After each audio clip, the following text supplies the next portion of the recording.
Bonsoir, chers citoyens. Je vous souhaite la bienvenue au département of Justice. Je me présente, procureur général Tony Corso.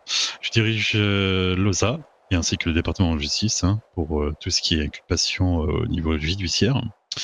Je décidais de mettre en place et de convoquer cette conférence de presse pour revenir sur plusieurs sujets qui me tenaient à cœur et qui surtout permettraient de voir plus clair sur les événements qui touchent notre État. Nous allons commencer par le premier sujet, les émeutes récentes qui ont touché nos institutions. Récemment, une émeute a éclaté et a touché directement le LSPD au poste de police qui est Vespucci. Ces émeutes ont complètement dégénéré, engendrant des dégâts considérables, mais aussi impliqué des officiers qui ont été blessés par des émeutiers qui n'avaient comme mot d'ordre faire du mal et faire du dégât. Une affaire sordide qui a été discréditée, bien sûr, par les médias et aussi par plusieurs rapports. En l'occurrence, nous trouvons cette origine auprès de deux officiers du LSPD de Vespucci qui ont été contraints par la menace, une menace sous arme, de passer à tabac un jeune afro-américain qui a été blessé sur une vidéo qui a été publiée sur Birdie. Par la suite, un démenti au niveau du Weasel a bien été indiqué et des rapports qui sont en ce moment sous enquête, l'enquête est toujours en cours, ont décidé directement de classer cette affaire. Par la suite, nous avons décidé que cette enquête doit poursuivre et trouver les auteurs de ces méfaits. Une première émeute a été organisée, une manifestation non déclarée, juste après la promulgation du nouveau gouvernement. Cette manifestation a engendré aussi des dégâts, a engendré des blessés parmi les forces de l'ordre. Donc le département de justice a reçu un représentant de la cause BLM, Black Lives Matter, Monsieur Malik Freeman. Ce dernier a demandé la déclassification de l'enquête en cours concernant les deux officiers qui auraient passé à tabac américains, afro-américains en l'occurrence. Nous avons bien spécifié qu'un démenti a été publié par le Weasel News et que l'enquête démontre pour le moment que c'est une mise en scène orchestrée par les kidnappeurs. Pour le moment, cette enquête ne pouvait pas être déclassifiée au vu qu'elle est toujours en cours et que nous sommes toujours à la recherche des auteurs des faits. Ce dernier nous a menacé directement de manifestation si nous ne nous accédions pas à leurs revendications. Par la suite, nous lui avons bien notifié que toute manifestation doit être déclarée et que serait valide du moment qu'elle reste pacifique. Par la suite, une émeute, la plus récente actuellement, a eu lieu. On nous avait annoncé, par le biais de Monsieur Malik Freeman, que toutes les entreprises suivaient cette manifestation et se mettraient en arrêt. Étonnamment, de notre côté, nous n'avons pas le même son de cloche des côtés des patrons d'entreprise. Nous avons pris en compte une nouvelle affaire qui se sont dirigés sur chaque entreprise et auraient menacé ces mêmes chefs d'entreprise de participer à cette manifestation en se mettant à l'arrêt. Bien sûr, certaines entreprises ont refusé de suivre ce moment qui ne les concerne pas. Leur libre choix est salué par le département de justice et surtout par le gouvernement. Nous avons appris récemment qu'une affaire criminelle est tombée sur notre bureau. Cette affaire criminelle concerne deux individus qui se rendent évidemment coupables de tentative de kidnapping, mais aussi de violence sur une chef d'entreprise, car cette dernière aurait refusé de directement participer à la cause de BLM et de participer à cette manifestation. Le département de justice a décidé de prendre en considération ces nouveaux faits et de penser que cette émeute est une nouvelle fois la cause de criminels, de malfrats, qui ont décidé de mettre en avant une cause qui n'a aucune essence et aucune revendication claire et nette. Donc, de ce fait, le département de justice a décidé de mettre en procès et d'inculper deux individus qui sont rendus coupables de kidnapping et de violence sur un employé de l'auto-exotique. En l'occurrence, M. Braxton Fido et M. Lakenkri seront convoqués prochainement devant la Cour de justice pour répondre de leur acte. J'aurais quelques questions à vous poser sur le sujet, si ça ne vous dérange pas, monsieur le procureur. Allez-y. Tout d'abord, parlons des émeutes qui ont eu lieu et de la manifestation quelque peu illégale qui s'est fait suite à toute cette situation. Le fait qu'elle soit illégale, qu'elle a été organisée de manière illégale par des citoyens, est-ce que cela ne montre pas également un signe que la population de manière générale ne croit plus vraiment aux institutions qu'est le Est-ce que le DOJ de manière générale, n'a pas déjà perdu la confiance de ses citoyens? Je ne pense pas qu'il y ait une perte de confiance. Au contraire, notre constitution et nos lois nous permettent à toute personne de faire une manifestation. La liberté de s'exprimer, de manifester appartient à chaque citoyen. Néanmoins, elle doit être déclarée. Parce que toute manifestation se doit d'être pacifiste. Si elle n'est pas pacifiste, elle a juste à but de créer une émeute, de créer des exactions envers l'État et les citoyens de San Andreas. Il est clair et net qu'elle sera qualifiée d'illégale. On permet à toute personne dans notre État à pouvoir manifester, à s'exprimer et à revendiquer certains faits. Pour information, la demande avait été faite selon ce qu'il m'avait dit. Seulement, il n'a pas eu l'autorisation immédiatement parce que c'était en interne au gouvernement où il ne pouvait pas du tout lui accorder ça sur l'instant T. Et comme ça s'est organisé, on va dire, rapidement, il n'a pas eu le temps d'obtenir cette autorisation. Donc, il a quand même décidé de le faire malgré cette autorisation. Je prends en compte la note, le département de justice aurait pu répondre favorablement, car en l'occurrence, le procureur général est aussi prend des fonctions de secrétaire à la justice. Donc il est tout à fait aussi à même de pouvoir délivrer cette autorisation sur arrêté ou ordonnance judiciaire. J'aurais également d'autres questions si ça ne vous dérange pas.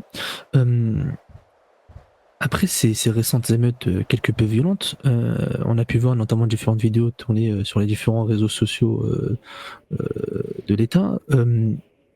Quelles vont être les mesures concrètes qui vont être prises? En tout cas, je ne sais pas si le département de justice ou autre service étatique, mais quelles vont être les mesures concrètes pour rétablir durablement l'ordre public de l'État? En l'occurrence, ces émeutes sont nées de revendications très peu claires. Les fondations sont très douteuses. Tout est parti d'une vidéo qui a été démentie par vos services. Consultation faite auprès des officiers, consultation du rapport d'enquête, une communication. Communication balayée de la main d'un individu qui a débarqué dans notre État du jour au lendemain, qui ne connaissait rien de la cause, qui voulait juste dire une seule chose: les Noirs sont persécutés. Malheureusement, malgré le débat, malgré tout ça, on a fait beaucoup d'efforts. Donc, qu'est-ce qui va se passer immédiatement? Bien sûr, les personnes qui se rendent coupables des actions de violence. Donc nous, de notre côté, sur cette enquête, nous avons déjà tous les éléments qui montrent qu'il s'agit d'une manipulation de l'information pour pousser des personnes à croire que la police est raciste, que le gouvernement est défaillant. Nous avons déjà des coupables.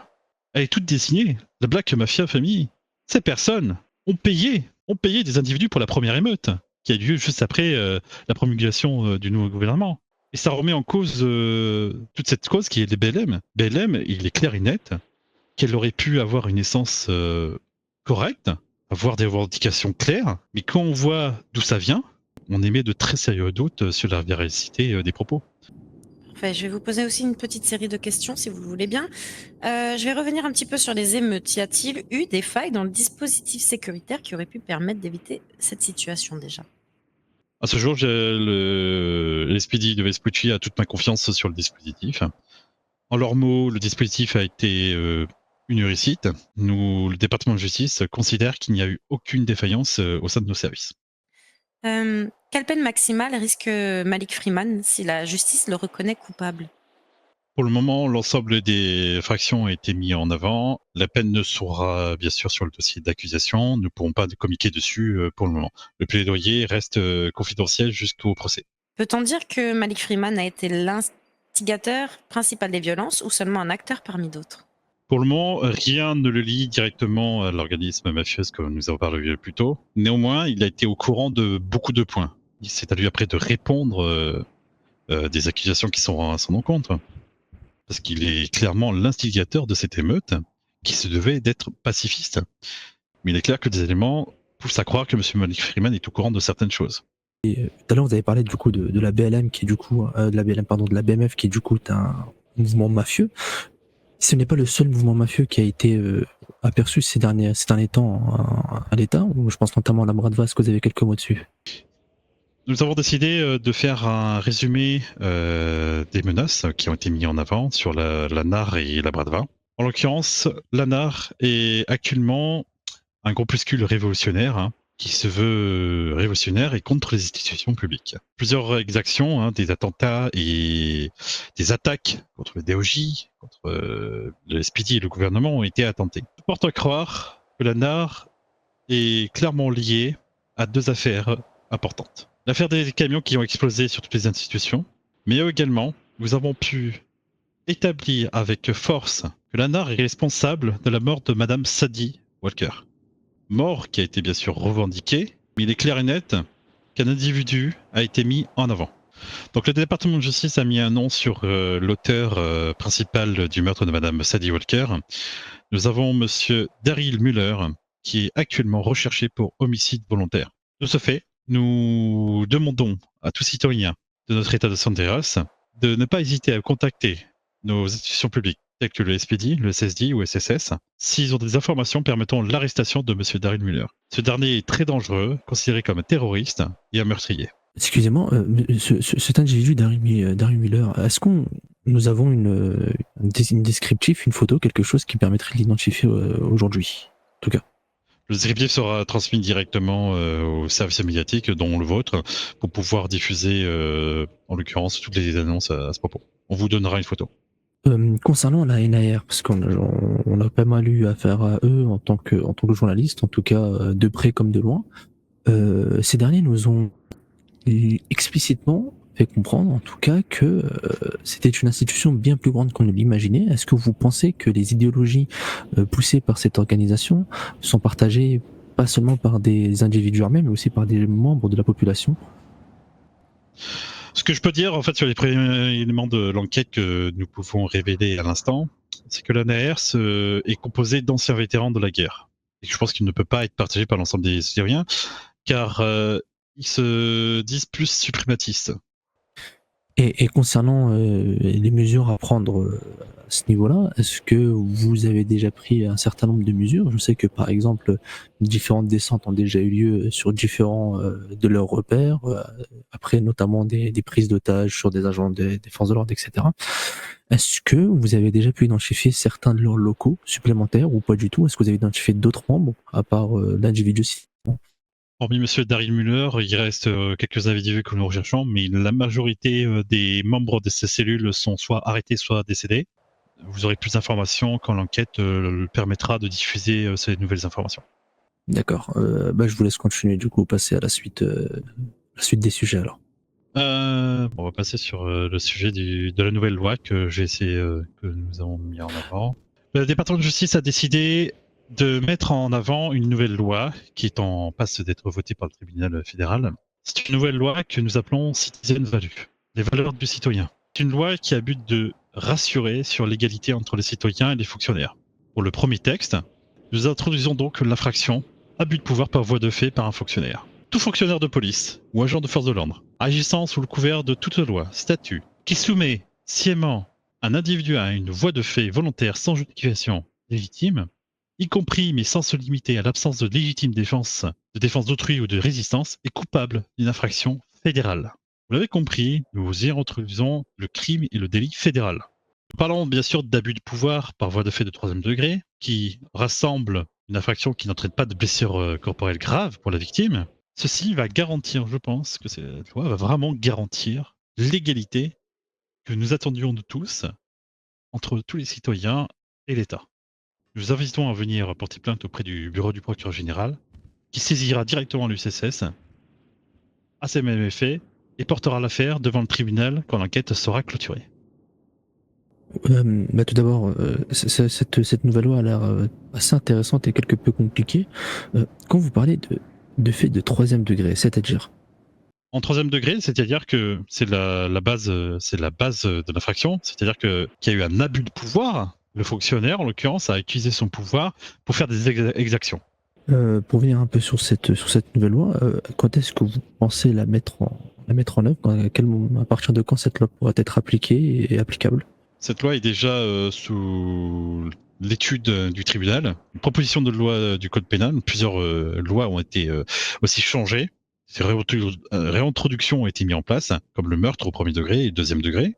C'est au tribunal de trancher, de savoir si elle peut être appliquée ou non. Donc le département de justice, en l'occurrence l'Office of the State Attorney, donc le bureau du procureur, qui est dirigé par le bureau du procureur, accueille en son sein 2 nouveaux substituts du procureur. En l'occurrence, nous prenons en compte M. Carl Lodge, qui devient substitut du procureur en formation et en test.